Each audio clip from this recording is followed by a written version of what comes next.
Hey everybody, it's Mark here. I want to share something special with you today. At least it's special to me. I want to do a video in memory of my dad. I lost my dad back in 1989. Here's a picture of him.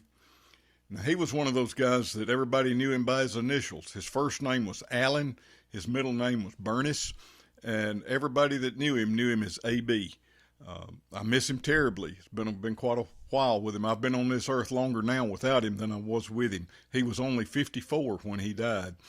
But one of my early memories of my dad was when me and my brothers would sit around and he would recite a poem to us called The Hellbound Train.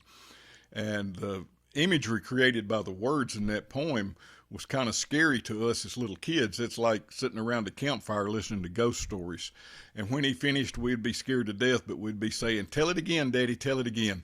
So I want to share this with you because I did eventually put it to music. It's something I had always wanted to do since I had started guitar, but for years I could never come up with anything. When I started using a thumb pick and trying to learn to play that style, back in the day, the only thing that was available video wise was VHS tapes. And I had an old VHS tape of a guitar player named Buster B. Jones who was teaching some basic stuff. And there was a lick on there that I was trying to learn. I can't play it right to this day. I never have got it, and I don't have anything to play that tape on anymore to see if I could get it. But anyway, as I was practicing that, I would be hearing the rhythm of a train. It was like as I was playing it. And maybe you'll notice it too.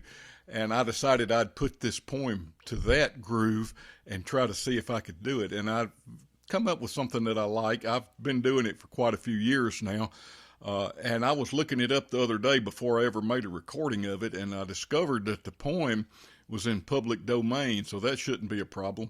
So I'd like to do that one for you at this time. Oh, I was about to forget. Sometime after I put this to music, I discovered that Chuck Berry had done the same thing, used the same poem. His is a lot different than mine. You might want to check his out. He calls his the Downbound Train. So I guess that puts me musically in pretty good company to have the same idea as something that Chuck Berry did. But here, I hope you enjoy the Hellbound Train. All aboard.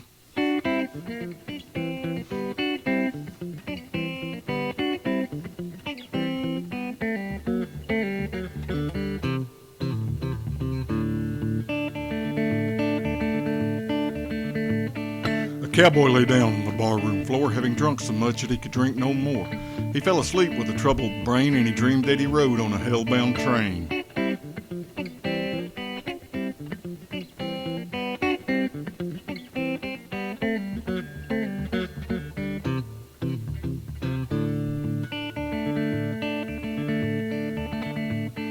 The engine with murderous blood was damp and brilliantly lit with a brimstone lamp. An imp for fuel was shoveling bones while the furnace rang with 1,000 groans.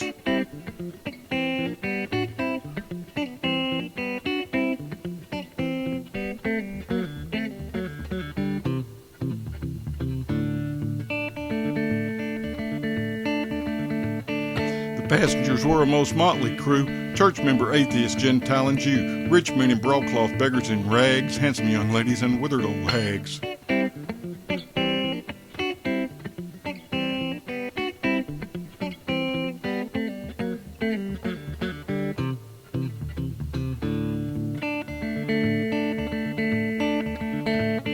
The train rushed on at an awful pace. The sulphurous fumes scorched their hands and face. Wider and wider the country grew, as faster and faster the engine flew. Louder and louder the thunder crashed. Brighter and brighter the lightning flashed. Hotter and hotter the air became, till the clothes were burned from each quivering frame.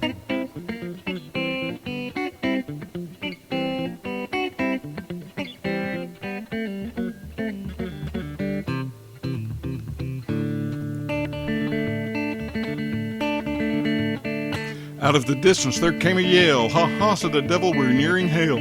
Oh, how the passengers shrieked with pain and begged the devil to stop the train. But he jumped about and he danced with glee, laughed and joked at their misery. "My faithful friends, you've done the work, and the devil can never a payday shirk."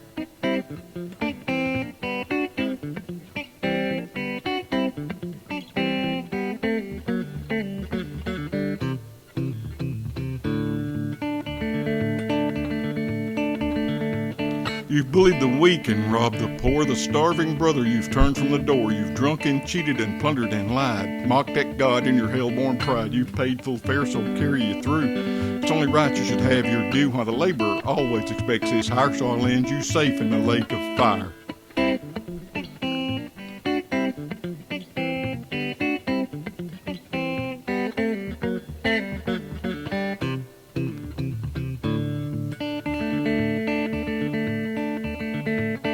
The cowboy awoke with an angry cry, his clothes wet with sweat and his hair standing high. Prayed as he never had prayed to that hour to be saved from his sin and the demon's power. His prayers and his vows were not in vain, 'cause he never rode the hell-bound train.